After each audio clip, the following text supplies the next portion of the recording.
Voilà, 19h30.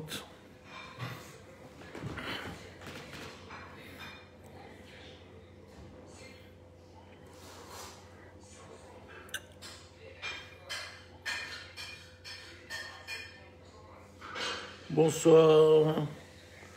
9 personnes. SBSB. Terzetoun, salut. Comment vas-tu? Et là, tout Paris, tu es.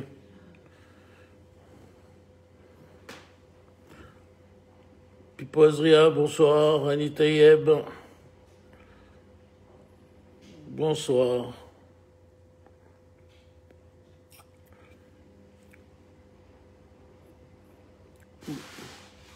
Betty Saban, salut de Marseille. Comment va le professeur Raoul? Je l'ai vu ce matin, il est en train de changer un peu d'opinion. Il dit que le virus a muté, que maintenant il est plus dangereux. Mais bon. Philippe Saban, salut. Comment vas-tu, Philippe?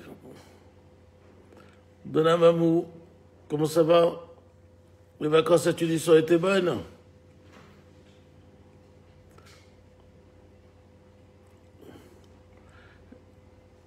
Sylvie Saban, comment vas-tu, Sylvie? Ça va? Peggy, comment vas-tu? Claude Namer, salut, bonjour tout le monde, 128. Sylvie, on va te réengager comme infirmière, on a besoin de troupes fraîches. Tu vas reprendre de la fonction. Elat, Pierre Zeytoun, comment ça se passe à Elat? Je vais parler d'Israël ce soir. On va commencer par la Tunisie d'abord. J'espère qu'il y aura quelques Tunisiens qui seront là. Sobrefel, notre dentiste du groupe. Comment ça va?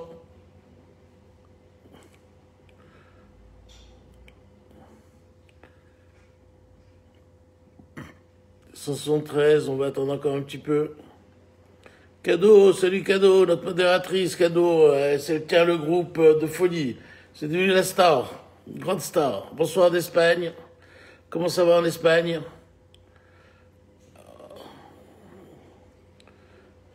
Ah, l'été était super à Tunis, me dit Donna. Je sais, tous les étés sont beaux à Tunis.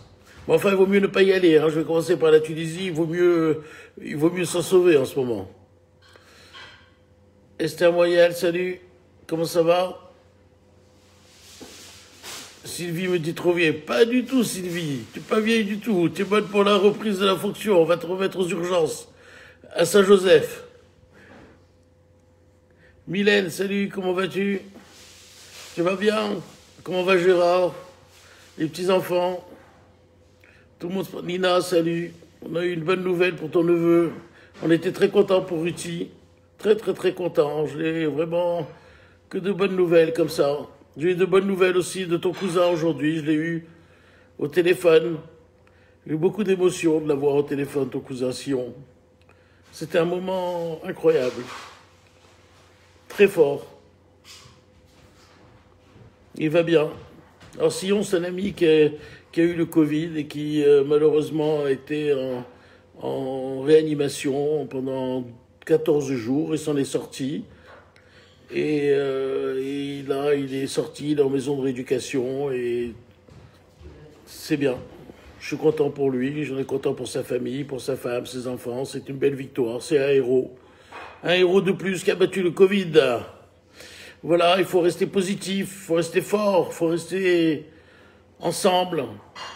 Et on réussira à passer toutes ces horreurs-là. Alors, il n'y a pas beaucoup de Tunisiens ce soir. Hein. Qu'est-ce qu'ils font? C'est pas le ramadan, c'est leur Frédéric Lissia, salut de Londres. Frédéric Lissia, cet été a été magique. Mais toi, la Tunisie, pour toi, c'est toujours magique. Hein. Tu adores. Toi, ta mère, ta père. De toute façon, j'ai passé des Shabbats chez eux magnifiques. Toujours des moments très beaux, très, très, très jolis. Et on va dire encore que j'aime la Tunisie. Il y a beaucoup qui me reprochent. Je me dis, ah, tu parles toujours de la Tunisie. Mais non, c'est mon pays où je suis né. Mais bon, ça va. Gladys Tibi, salut. On parle aussi d'Israël, tu vois. Regarde, on va parler aujourd'hui d'Israël. Et puis, voilà. Alors, au début, on devait parler de la Tunisie, du Maroc, de l'Angleterre, d'Israël. Et finalement, on va parler de la Tunisie, d'Israël. Et puis, je fais un petit topo sur Trump, en fait. Parce que j'ai pas fait l'Angleterre et le Maroc, j'ai préféré analyser le traitement de Trump. Et après faire un truc sur les traitements qu'on a maintenant en réanimation et pourquoi ça va mieux. Alors, qui est là encore?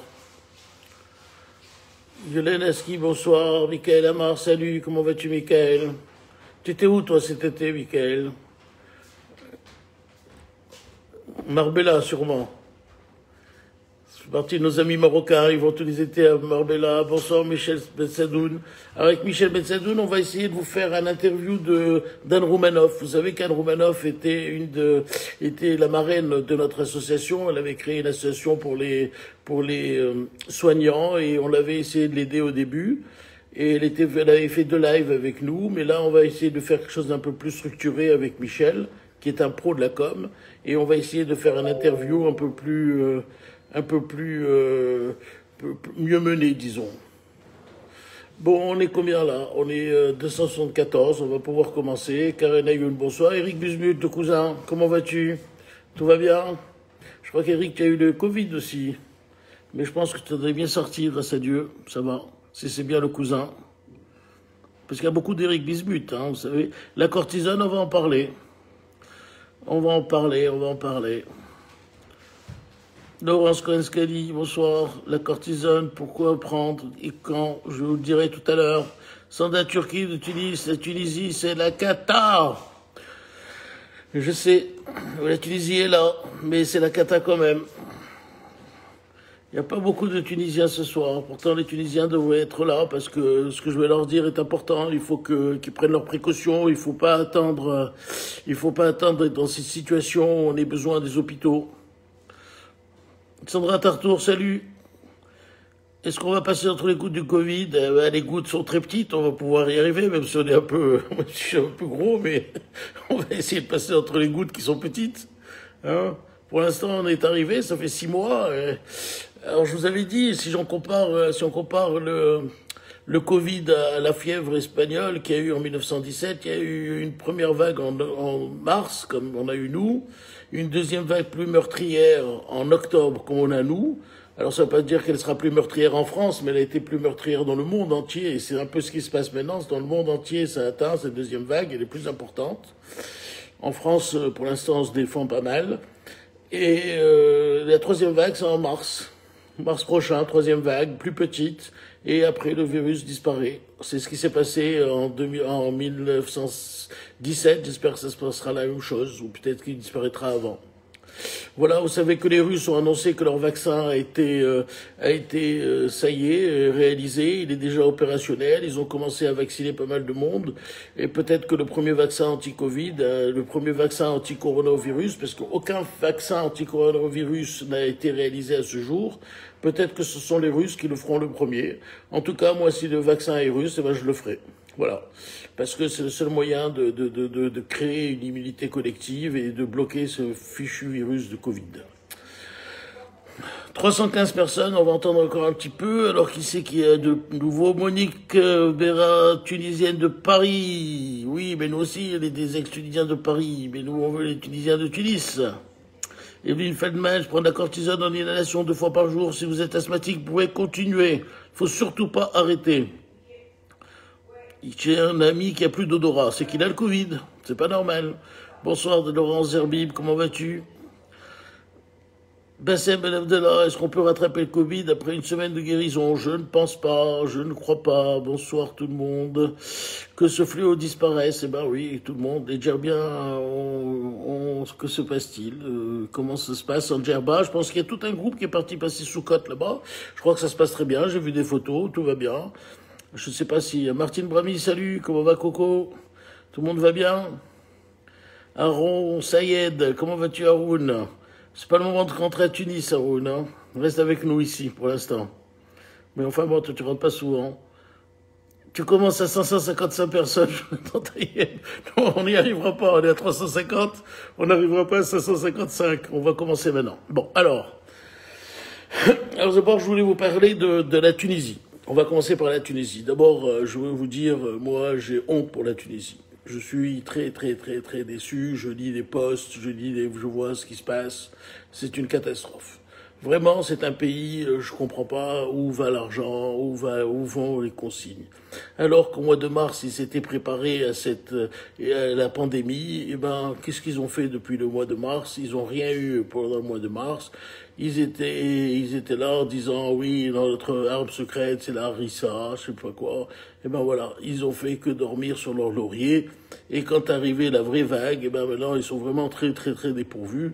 Et il n'y a surtout aucune mesure, aucune réflexion sur comment parer cette pandémie. C'est vraiment l'anarchie, tout se fait n'importe comment, les gens sont pas prêts, beaucoup de soignants sont décédés. C'est ce qu'on est une catastrophe. Alors il y a des mesures qui ont été prises, bien sûr. Il y a des mesures, le port du masque partout, plus de rassemblements, fermeture des lieux qui ne respecteraient pas la loi. Mais il n'y a rien de vraiment ferme et définitif. Le couvre-feu mis en quarantaine dans certaines régions. Les cours à la faculté sont suspendus, donc il y a quand même des mesures qui sont prises, mais c'est pas des mesures qui sont... Vous savez, par exemple, à Dubaï, quand vous êtes à Dubaï, si vous sortez et que vous n'avez pas de masque, c'est 1200 € d'amende. Voilà. Ça, au moins, avec 1200 € d'amende, ça vous met d'équerre. Hein. Vous ressortez plus sans masque, une fois pour toutes. À Tunis, eh ben, ils devraient faire 500 dinars l'amende si vous n'avez pas de masque. Au moins, vous verrez, les gens, ils ressortiront qu'avec des masques. Il faut prendre des mesures radicales. C'est un pays qui a 500 lits de réa entre le privé et le public. C'est pas beaucoup. Ils sont 10 millions d'habitants. Il y a 2200 lits qu'on peut utiliser avec l'oxygène. C'est pas énorme. Il y a quoi? Il y a 1200 lits dans le public, 700 dans le privé. Enfin, il y a 220 lits de réa dans le public, 220 lits dans le privé. Quand vous savez que dans le privé, pour entrer dans une clinique à Tunis, on vous demande un chèque de 10 000 dinars, voire de 50 000 dinars pour pouvoir y rentrer, c'est inadmissible. Il faut que le gouvernement prenne des mesures radicales. Il faut que le gouvernement décide que les cliniques privées soient ouvertes au public. C'est pas possible. Il faut quand même qu'il y ait une certaine, qu'il y ait une certaine solidarité devant ce Covid. On peut pas continuer comme ça. Les gens ne peuvent pas mourir au pied des cliniques. C'est pas possible. Moi, je peux pas vous dire tout ce que j'ai dit dans les posts qui sont postés par mes amis tunisiens. Mais c'est de la folie. Vous allez un soir à Monastir. Par Monastir, c'est le centre du cluster de Tunisie. Mais à Monastir, dans l'hôpital de Monastir, mais vous pleurez. Les gens il n'y a pas de perfusion, il n'y a rien, il n'y a pas d'oxygène, il n'y a plus d'insuline. Les gens sont livrés à eux-mêmes. Il y a une infirmière qui raconte sa garde, mais elle voulait plus. Elle s'est sauvée de l'hôpital, elle est partie. Elle pouvait pas avoir des gens mourir comme ça. Et Monastir, le ministre est parti à Monastir, il est parti écouter les revendications des soignants, mais l'hôpital est devenu un cluster. C'est-à-dire celui qui veut mourir, il va à l'hôpital tellement qu'il y a de Covid et il n'y a pas de mesure d'hygiène, il n'y a pas de mesure de distanciation, il n'y a rien. Mais c'est une catastrophe ce qui se passe en Tunisie. C'est pas possible. Bon, c'est un petit pays, il va pas y avoir 50 000 morts comme en France et tout ça, mais quand même, ça révèle un manque énorme, une désorganisation. On peut pas faire comme ça, on peut pas laisser un peuple comme ça aller soumis. On est quand même en 2020. On peut pas laisser les gens à l'abandon. Mais moi, messieurs, si vous m'écoutez de Tunis, il faut que vous ayez chez vous du Zitromax, il faut que vous ayez des antibiotiques, du zinc, de la vitamine C, de la vitamine D. N'attendez pas d'avoir besoin d'aller à l'hôpital, vous allez mourir si vous allez à l'hôpital, c'est pire qu'en France. Vous savez, en France, on disait en mars, celui qui va à l'hôpital, il va mourir. Mais à Tunis, c'est sûr. Je vous conseille même d'avoir de l'oxygène à la maison, comme ça, si vous avez des problèmes de saturation d'oxygène, que vous fassiez oxygéner chez vous. Ce n'est pas possible. Vous êtes soumis à aucune protection. C'est incroyable, je n'ai jamais vu ça. Alors, les médecins meurent, maintenant les médecins, on les appelle les shahids, les martyrs, voilà, c'est les martyrs du Covid-19. Enfin bon, je dis aux amis tunisiens, équipez-vous, préparez-vous, il n'y a aucun moyen de protection, ne sortez pas sans masque. Le masque, on va en reparler tout à l'heure, c'est un moyen de protection énorme, le gel hydroalcoolique aussi. Mettez votre masque 24 sur 24, laissez les gens qui n'ont pas de masque, n'approchez pas. Je vais vous donner les 4 signes tout à l'heure qui sont très importants, c'est pas moi qui le dis. C'est la FDA, la fédération américaine, qui le dit. Il faut des mesures simples pour l'organisation sanitaire des États-Unis. Les précautions à prendre ne changent pas. Distanciation physique, port du masque, lavage des mains, éviter les lieux intérieurs bondés, éviter les mariages et s'isoler quand on est malade. Mes amis, il faut le faire.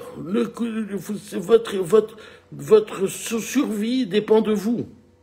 Surtout en Tunisie. En France encore, nous, tout est équipé, c'est pas la même chose, je vais en reparler. Mais chez vous, il faut que vous soyez prêts et que vous comptiez que sur vous, il faut être votre propre docteur. Vous avez tous les médicaments qu'il faut prendre, même si vous avez les moyens d'avoir de l'oxygène à la maison, ayez de l'oxygène. Mais il faut que vous en ayez chez vous, parce que vous ne pouvez pas compter il faut rentrer dans une clinique ou pour rentrer dans une truc. Je sais que je suis assez dur ce soir sur la Tunisie. J'ai toujours été pondéré, mais là, ce que je vois aujourd'hui n'est plus tolérable, et ce n'est pas tolérable pour un pays en 2020. Voilà ce que je voulais dire pour la Tunisie. J'espère que tout se passera bien. Mais le nombre de morts est en train d'augmenter. On ne connaîtra jamais la réalité des chiffres, puisque en Tunisie, on peut mourir dans un coin perdu, personne ne va savoir de quoi vous êtes mort. Mais je peux vous dire que si rien n'est fait, on va dans la catastrophe, on va perdre nos amis médecins, ça va être intolérable. Voilà. On va parler maintenant d'Israël. Alors, Israël, qu'est-ce qui se passe? Alors, vous savez, Israël, c'est quand même mieux que la Tunisie, parce que Israël, quand même, il y a quand même ils ont pris une mesure qui est radicale, qui est le confinement. Et c'est pas rien de confiner tout le monde. Ils ont pris la mesure. On connaît pas.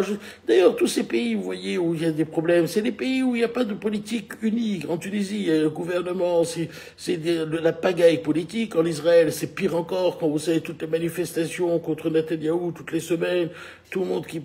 Enfin, quand le gouvernement n'est pas fort, ça va toujours mal parce qu'il faut qu'il y ait des décideurs et tout. En tout cas, en Israël, ils ont pris quand même la décision importante, c'est de fermer le pays, de faire le confinement. Et ça, je pense que c'est ce qui va probablement les sauver en Israël. Alors, il faut savoir qu'en Israël, c'est pour ça qu'à Sylvie, tout à l'heure, Sylvie, qui était une infirmière en France, je lui ai dit, il faut que tu reprennes du travail, parce qu'en Israël, ils ont fait revenir tous les médecins à la retraite, tous les infirmiers à la retraite, tous les vieux retraités, on les fait revenir pour qu'ils donnent un coup de main. J'espère qu'on ne va pas tous les tuer avec le Covid. Ça serait dommage qu'on tue tous nos vieux médecins retraités, tous nos vieilles infirmières ou infirmiers du Covid en les faisant retravailler. Mais bon, en tout cas, ils en sont là, ils ont besoin de manœuvres médicales, et là, ça se fait sentir, et ils ont fait revenir. Alors, le nombre de cas quotidiens en Israël est passé de 1000 cas par jour il y a 3 mois à 2000 cas il y a 2 mois, 3000 cas, et dernièrement, maintenant, on est à quelques 9000 cas par jour, à peu près 10 000 cas. Donc, vous voyez que l'évolution est quand même assez exponentielle, et on est passé, vous savez, de 300 morts au mois de mars, et maintenant on est à 1600, 1700 morts. Donc l'évolution de la maladie est quand même assez rapide en Israël, et les gens sont assez démunis. Et contrairement à ce que je vois, ce que j'ai vu en mars, où ils avaient une politique cohérente, c'est un peu comme la Tunisie, où ils avaient une politique cohérente avec la chloroquine et l'azithromycine et tout ça. Là, ils sont complètement débordés, il n'y a aucune cohérence. En ville, les gens ne soient pas soignés ou très peu soignés, on leur retourne au Doliprane. Ce problème de la chloroquine qui a été un problème dans le monde entier, ça a déboussolé beaucoup de pays. Par exemple, la Tunisie qui avait adopté cette technique de chloroquine, le Maroc, Israël, tout ça, tellement qu'ils ont entendu que Raoult était un fou, que la chloroquine ne marchait pas, que je sais pas quoi, des études. Alors qu'une étude est sortie il y a 10 jours sur la chloroquine aux États-Unis qui montrait qu'elle avait une efficacité de l'ordre de 24% d'amélioration de la mort si on la donnait au tout début. Donc toujours la question de la chloroquine n'est pas finie, elle n'est pas terminée. Mais en tout cas, le fait que ça a été tellement critiqué, tous ces pays ont arrêté d'avoir cette politique qui était une bonne politique, parce qu'on attaquait d'emblée les gens dès le début de ça, et puis depuis qu'il n'y a plus cette politique, eh ben les gens sont complètement déboussolés, ils savent plus quoi donner, ils donnent du Doliprane, et ils attendent qu'ils aillent dans les hôpitaux. Alors si dans les hôpitaux, il y a suffisamment de structures pour les recevoir et qui savent les traiter, eh ben, ils vont les sauver. Et s'ils sont débordés ou que les patients est trop vieux, ben, on va les laisser mourir. Donc ça a été un grand problème d'organisation et Israël aujourd'hui se trouve dans ce cas-là. Tout ce qui est en ville est complètement déboussolé. C'est l'anarchie. Moi je discute des fois avec Emmanuel Ada, vous savez, la reporter de Cannes Israël. Il n'y a aucune organisation thérapeutique. Il n'y a pas de consensus sur le traitement à donner en ville. Or, c'est la ville qui va préparer l'hôpital. Si on s'occupe des patients en ville, si on les amène de manière satisfaisante à l'hôpital, on peut essayer de les sauver, on peut les sauver. C'est très important de se faire soigner en amont. J'ai toujours dit que le traitement du Covid, on doit toujours avoir un temps d'avance sur le Covid. Il ne faut pas attendre que le Covid ait un temps d'avance sur vous. Ça sera trop tard, vous ne rattraperez pas le coup. Il faut toujours attendre. Il faut toujours être en avance. Vous avez les premiers signes, la fièvre, la température, vous prenez l'antibiotique. Vous avez la désaturation, les premières désaturations à la maison, vous prenez l'oxygène. Vous désaturez après l'oxygène, vous arrivez à l'hôpital. Vous êtes à l'hôpital, on vous met sous 10 litres, 15 litres, 20 litres d'oxygène. Si ça va pas, vous êtes en réanimation. Mais vous arrivez toujours en ayant fait le maximum et donc toujours avec un corps plus ou moins sain. Vous n'arriverez pas comme ces gens qui en mars sont arrivés après 4 jours, 5 jours de désaturation, c'est-à-dire des poumons affaiblis, un corps affaibli, qui arrivent entre rien que l'intubation en réanimation et ils mourraient. Donc c'est très important d'avoir un coup d'avance. Vous pouvez sauver votre vie en ayant un coup d'avance. Donc c'est très très important et c'est ce qu'il y a pas en Israël. En Israël, il n'y a pas la structure qui permet aux gens d'arriver, pour les cas graves, j'entends, pour les cas graves et les cas très sévères, on n'a pas la structure qui les permet d'arriver à l'hôpital dans de bonnes conditions. Et c'est ça qu'il faut faire, et c'est ça que nous avons maintenant en France, et je vous expliquerai tout ça tout à l'heure. Donc pour revenir en Israël, donc on a vu que le nombre de cas a atteint un niveau record, parce qu'on était à des 9000 nouveaux cas par jour. Enfin bon, plus on fait de tests, plus on en trouve de toute façon, bon, c'est ça. Alors, par contre, il y a quand même un optimisme prudent en ce moment en Israël, parce qu'on voit que la courbe s'aplatit. Donc, vous voyez, tout n'est pas négatif en Israël. La courbe semble s'aplatir.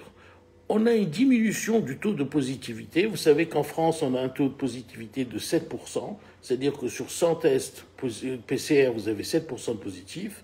En Israël, il était à 15 la semaine dernière. En Tunisie, il est à 30, figurez-vous. Donc imaginez le taux d'infection. En Tunisie, les mariages, ça va, tout va au mieux.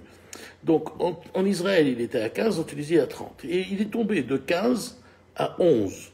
Le fait que ce taux de positivité ait baissé, c'est quand même un signe très très encourageant. Donc vous avez quand même des signes avant-coureurs qui sont très positifs en Israël. Vous avez ce taux de positivité qui est baissé de 15 à 11, ce n'est pas rien, c'est quand même 4 points. Et vous avez une courbe qui s'aplatit, donc on peut espérer, vous avez commencé 1 mois et demi avant nous, vous finirez 1 mois et demi avant nous, ça c'est sûr. Vraiment, cette épidémie, c'est des mathématiques. Hein. Donc vous avez commencé au mois de juin, la deuxième truc, là vous êtes en train de la finir. Donc il faut tenir bon, il faut vous aussi vous armer d'antibiotiques, de zinc, de vitamine D, vitamine C, d'aspergixan. Si vous pouvez avoir de l'oxygène, je ne sais pas comment ça se passe en Israël, ayez de l'oxygène. Dès que vous désaturez à 93, vous faites 1 heure et demie d'oxygène. Bon, on va en reparler. Donc, vous aussi, armez-vous pour arriver, gardez toujours votre maximum de force.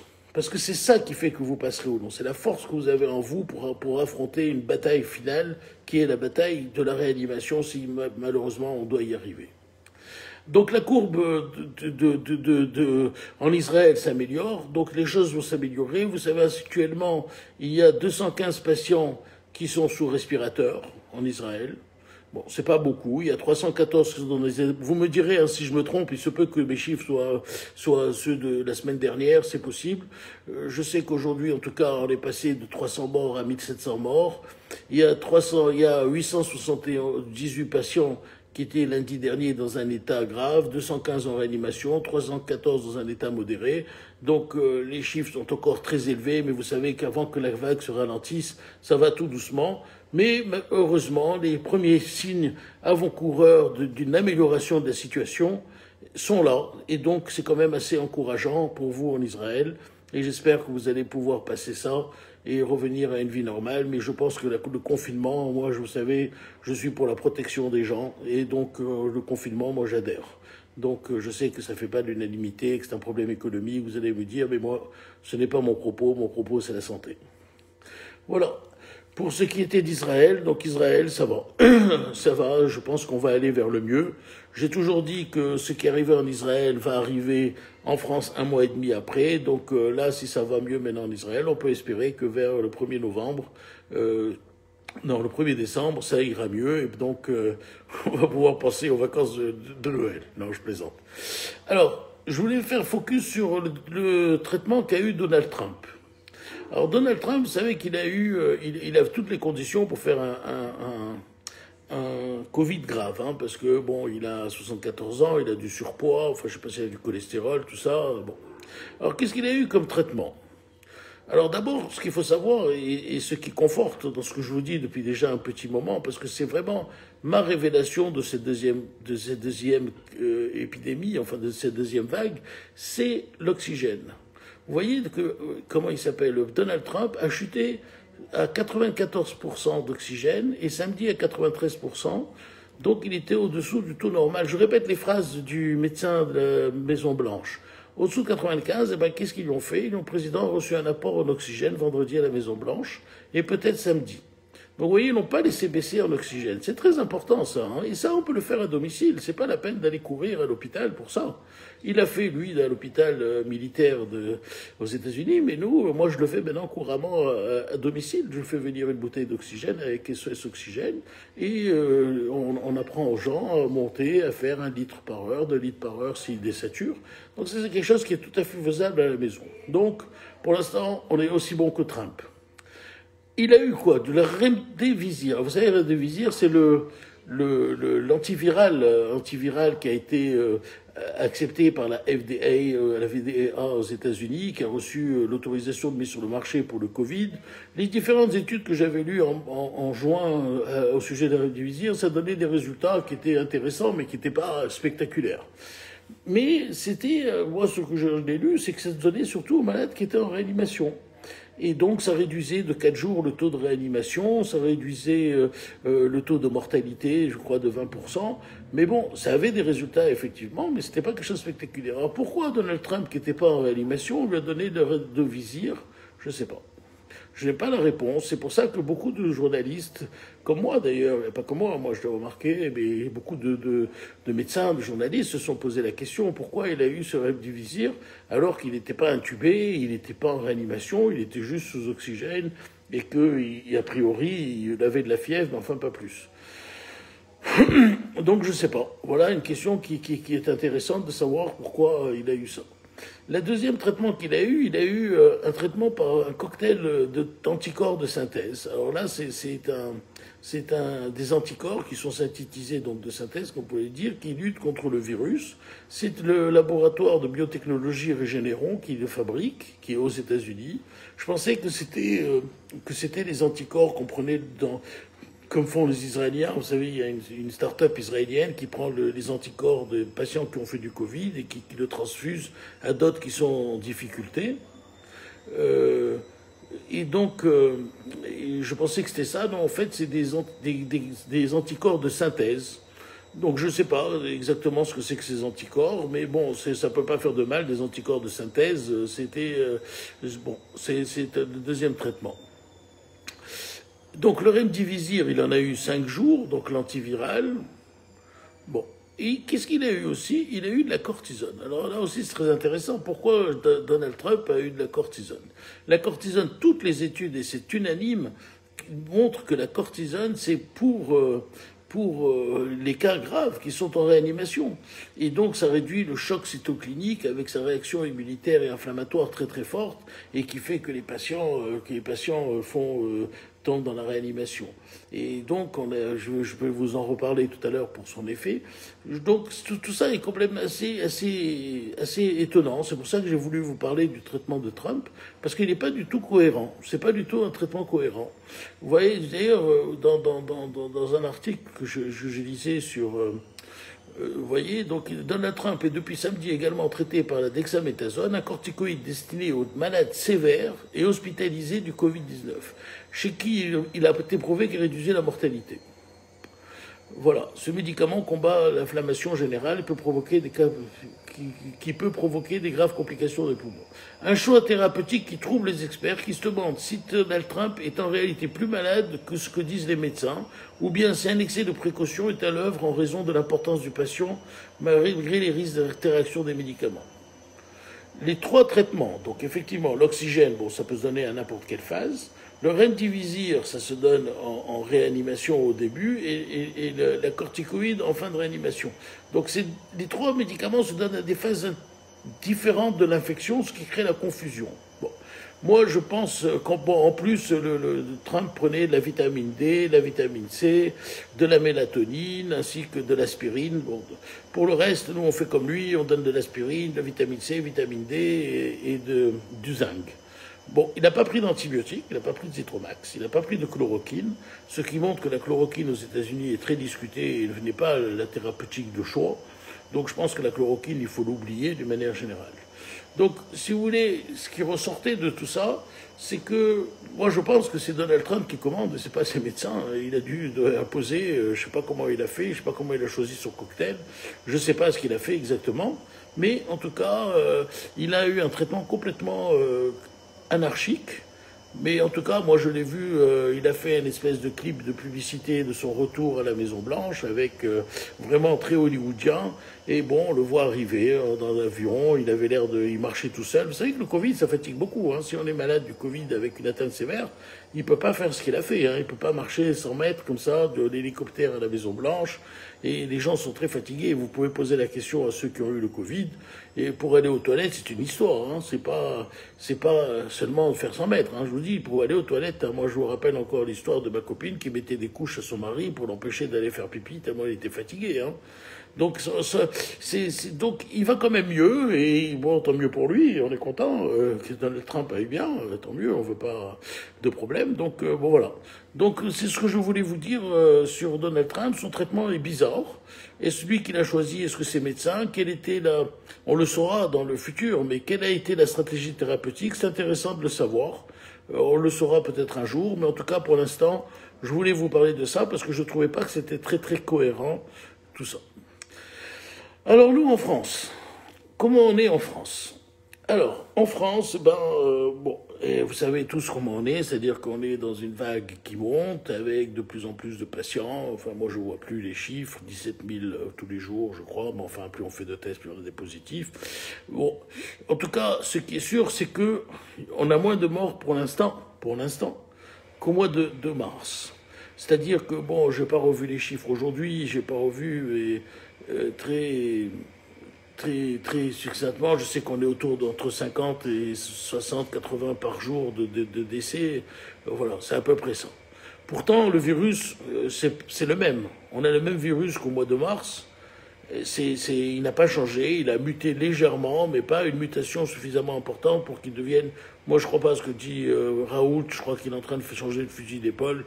Il a muté, il dit que maintenant il est muté, il est plus fort. Je ne suis pas sûr, moi je vois que on a les mêmes signes qu'en mars, enfin on a les mêmes conséquences, on a des trucs. Moi je crois que non, je crois que... Alors, pourquoi il y a moins de morts? D'abord, je vous l'ai déjà dit, parce que d'abord les vieux, c'est-à-dire ceux qui ont plus de 70 ans, ils sont toujours confinés depuis le mois de mars. Vous savez, c'est ce que je vous ai dit tout à l'heure, hein, pour l'organisme sanitaire, les précautions à prendre ne changent pas. distanciation physique, port du masque, lavage des mains, éviter les lieux intérieurs bondés, isoler quand on est malade. Donc les personnes âgées, ils évitent les lieux intérieurs bondés, ils font les courses dans une petite supérette, ils voient très peu de gens, juste la famille. Il faut diminuer vos contacts tous les jours. C'est-à-dire que pour vous essayer de ne pas l'avoir, il faut diminuer vos contacts. Ce n'est pas la peine d'aller tous les jours rencontrer des gens et des gens. Moins vous rencontrez des gens, plus vous avez de chances de ne pas l'attraper. Donc les personnes âgées sont chez elles, elles sortent très peu. Moi j'ai beaucoup de contacts avec beaucoup de gens, ils me parlent de leurs parents, c'est vraiment le souci de beaucoup de gens, c'est leurs parents. C'est leurs parents et pour certains c'est leurs enfants, mais bon, il ne faut pas qu'ils s'inquiètent pour les enfants, il n'y a pas de souci. Mais je vois comment les gens ont peur pour leurs parents, c'est incroyable. Et je leur dis des fois, mais vous en faites trop pour vos parents. Et à un moment, ça va, il faut quand même qu'ils voient des gens. On ne peut pas les isoler pendant 1 an. Si ça dure encore avec une 3e vague en mars prochain, ils vont rester 1 an à la maison. Aujourd'hui, j'ai vu en téléconsultation un monsieur, bon, lui, il était obèse et il était africain. Donc, il avait 2 risques majeurs. Depuis le mois de mars, son employeur, il a eu auprès de son employeur un truc de malade fragile. Depuis le mois de mars, il n'est pas sorti de chez lui. Alors c'est sûr, il a moins de risque de l'attraper que moi qui vois 30 personnes par jour. Donc c'est sûr, moins je vois de gens, moins j'ai de risque de l'attraper. Donc voilà pourquoi déjà on a moins de morts. Parce qu'il y a beaucoup de gens fragiles qui sont restés en télétravail ou qui sont restés à la maison ou qui ne sortent pas et qui ne voient pas les enfants. Il faut quand même que les personnes âgées ils aient quand même une vie sociale. Il faut qu'ils voient de temps en temps leurs enfants, les petits-enfants aussi, mais de loin. Mais il faut quand même qu'ils aient une vie sociale. Je vous l'ai dit la dernière fois, j'ai pris ma femme et moi, et mon dernier qui a 25 ans, on est parti faire un dîner chez mes parents, plutôt que eux ils viennent, il y a mes enfants, mes petits-enfants et tout ça. Des fois, je privilégie mes parents que mes enfants.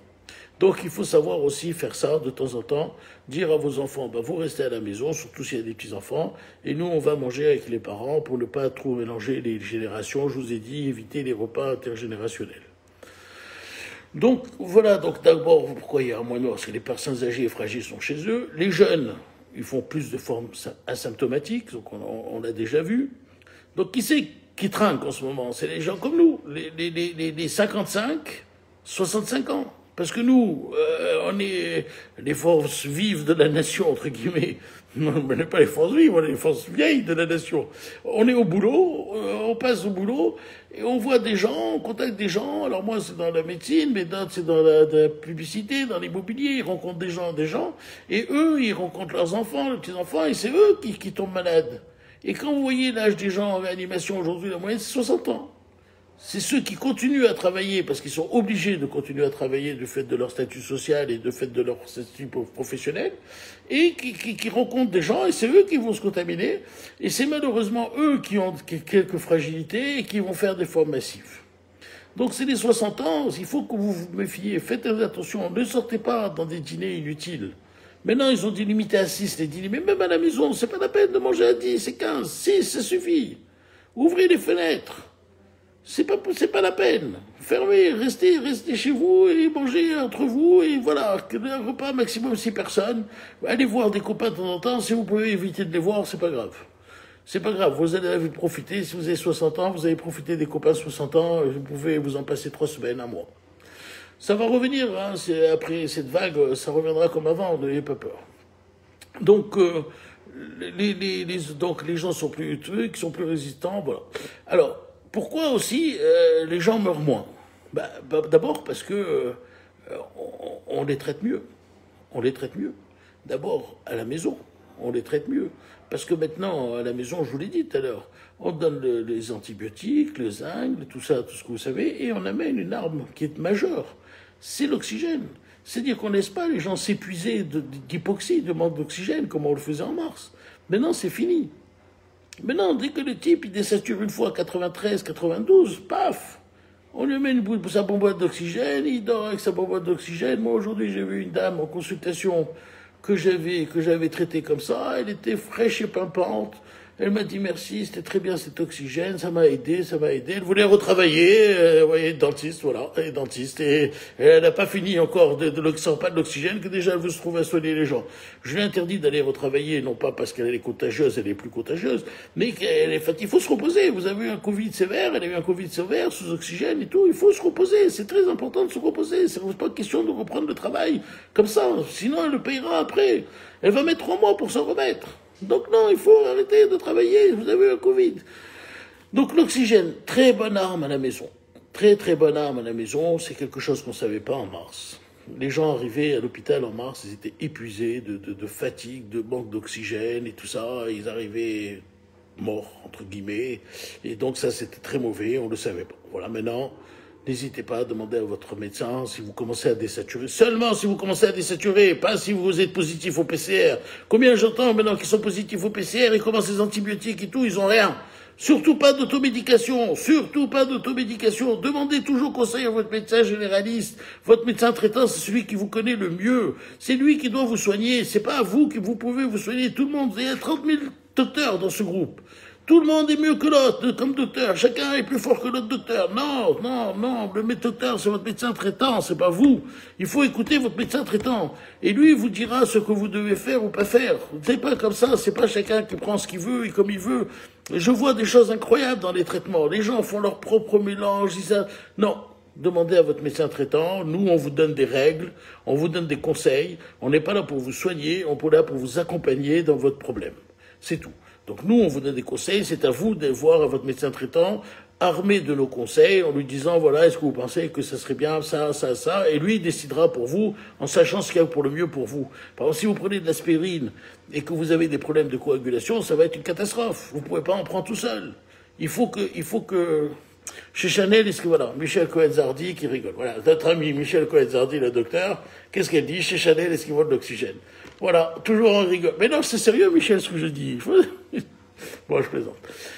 Allez, donc, n'oubliez pas de demander conseil à votre médecin traitant. C'est lui, votre médecin, c'est lui qui vous connaît, c'est lui qui vous donnera votre traitement. Donc, ça, c'est pour ce qui est de la maison. Maintenant, en réanimation, je vous ai parlé tout à l'heure. En réanimation, on a fait un bond énorme, énorme, énorme, en France. Vous savez pas la chance que vous avez d'être en France, ceux qui sont en France. Mais c'est énorme. Énorme. La réanimation, ça fait un bond. Mais d'abord, je vous ai dit, les corticoïdes, ça marche. Les corticoïdes, ça marche. Les traitements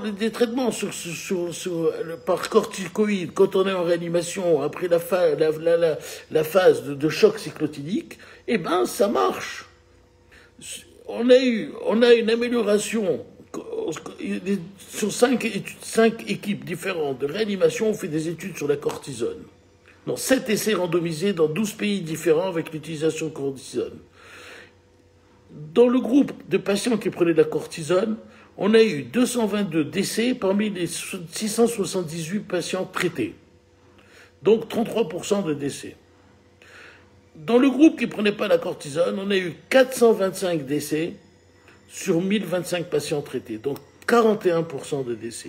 Donc la différence est très très significative. On a une différence significative de mortalité de l'ordre de 34% quand on fait les statistiques avec leur méthode statistique. Une amélioration de 34% de la mortalité, mais c'est énorme. C'est énorme. Donc c'est un bond fabuleux. Donc en réanimation, c'est plus comme avant, c'est plus comme au mois de mars. Il y a un protocole qui s'est mis en place.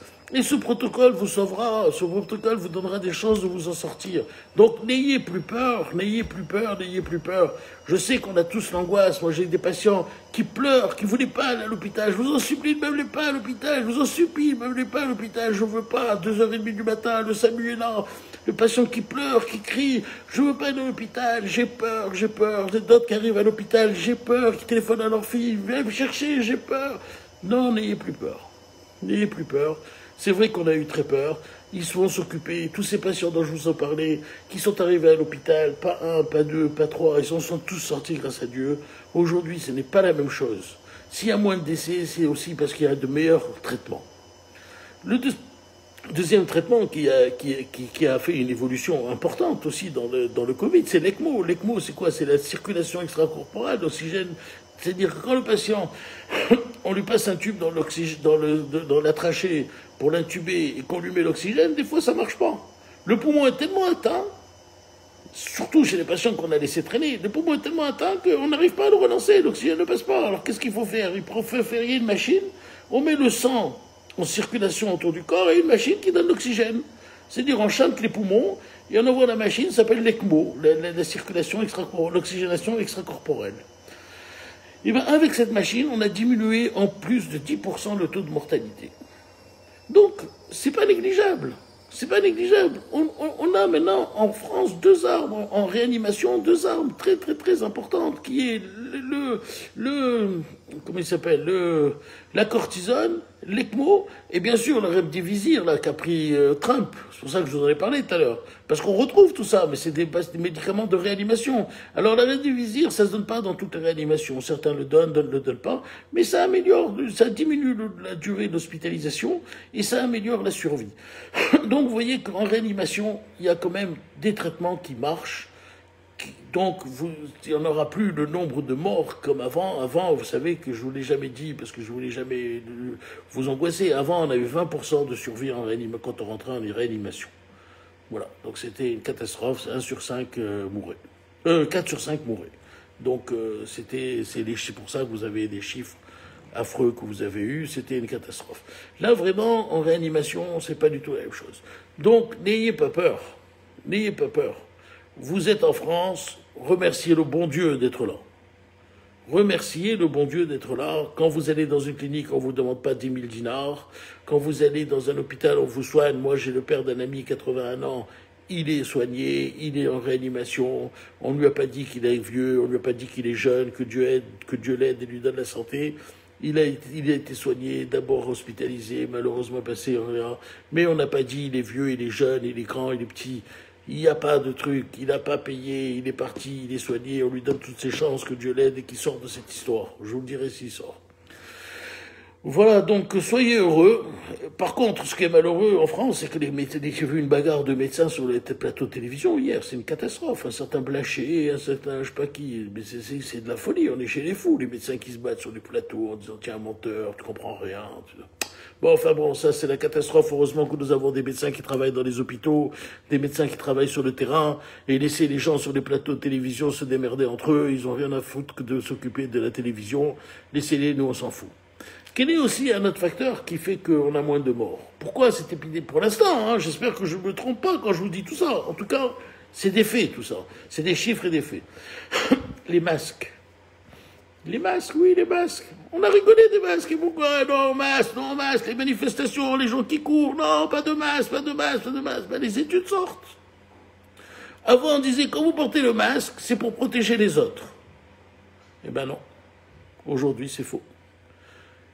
Cela vous protège, à vous qui le portez. Comment on est arrivé à pourquoi on s'est intéressé à cette histoire de masque? Parce qu'on a remarqué que dans les régions et dans les pays comme en Asie, les Chinois, les Coréens, qui portent tout le temps de masques, eh ben ils ont été moins durement touchés que nous, en Europe. Ils ont eu moins de cas graves, ils ont eu moins de morts.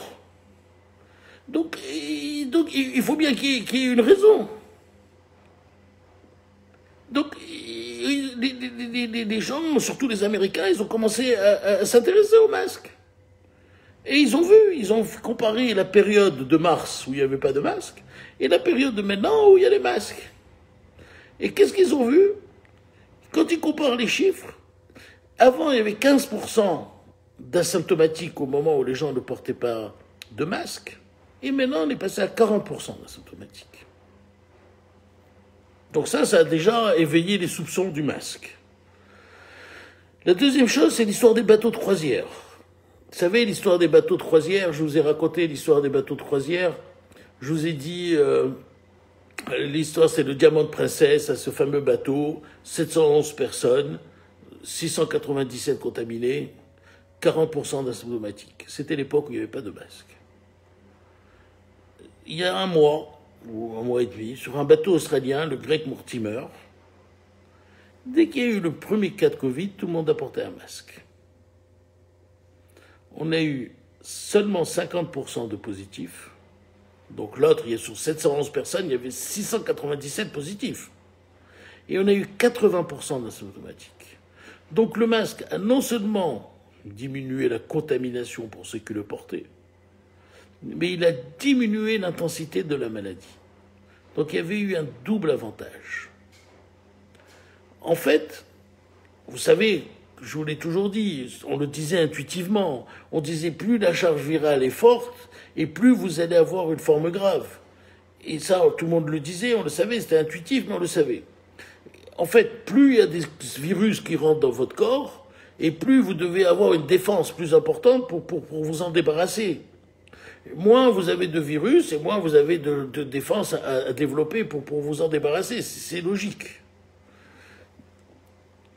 Or, on s'est aperçu maintenant, et on a mis en évidence que le masque ne bloque pas toutes les particules virales, il ne bloque pas tous les petits aérosols, mais ça bloque les plus grosses gouttelettes.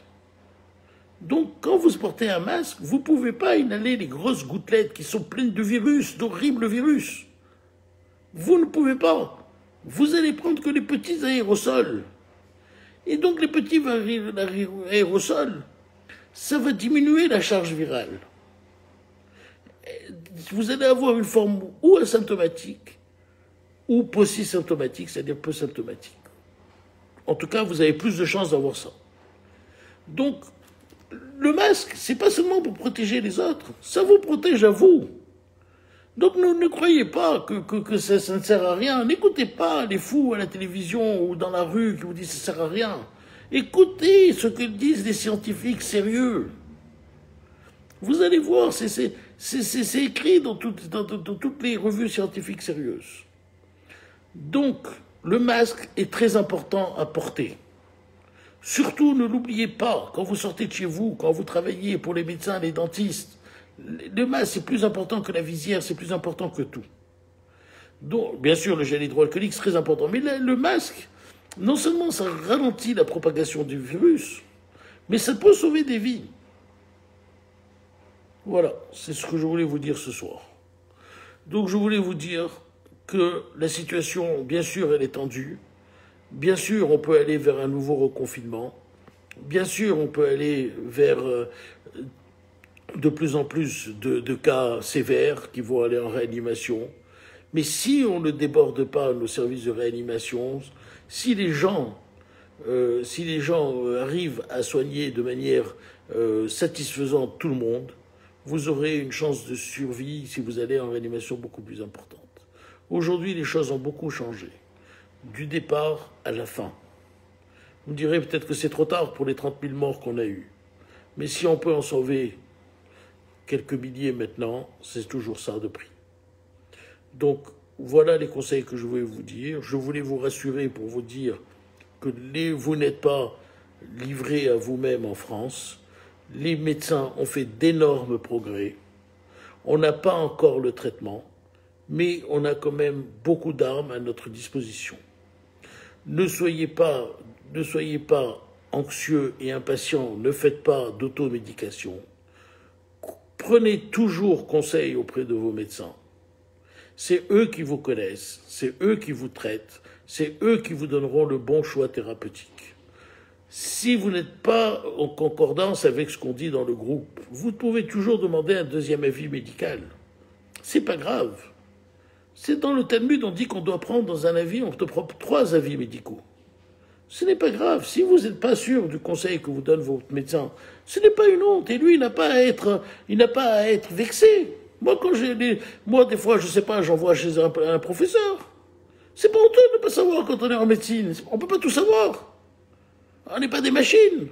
Il y a d'autres qui savent. Et bon, on les envoie chez d'autres. Sinon, si on n'amène pas la solution au patient, le patient doit aller ailleurs. C'est pas grave, c'est pas honteux, il ne doit pas se fâcher avec le médecin. Et le médecin ne doit pas se fâcher avec le patient. C'est la vie, c'est comme ça. Voilà ce que je voulais vous dire donc ce soir. Je vous souhaite une excellente soirée.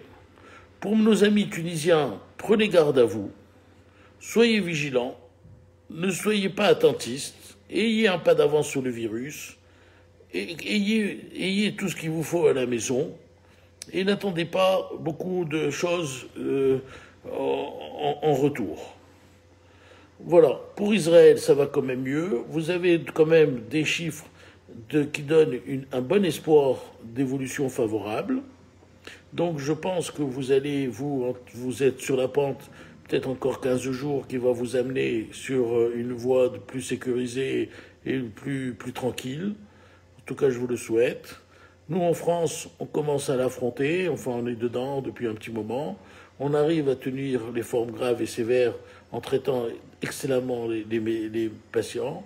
Je voudrais remercier et féliciter tous les médecins qui sont dans les hôpitaux pour leur travail, leur courage. Vous savez qu'ils risquent leur vie tous les jours, tous les jours, tous les jours. Vous voyez en Tunisie combien de médecins sont morts.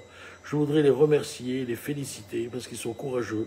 Moi-même, je n'ai pas eu ce courage parce que j'ai quitté l'hôpital depuis ce matin pour un mois parce que je trouve que c'est trop dangereux pour moi. Donc je ne resterai pas un mois à l'hôpital, j'ai arrêté mes consultations. Je suis en téléconsultation maintenant, à mon cabinet ou en présentiel à mon cabinet. Voilà. Donc, merci à tous ces médecins, merci pour leur courage, merci aux infirmières, merci aux aides-soignants, merci aux brancardiers, merci aux ambulanciers. Merci à tout le monde. Je vous souhaite une très bonne soirée et je vous dis comme d'habitude, ensemble, nous sommes plus forts. Salut tout le monde!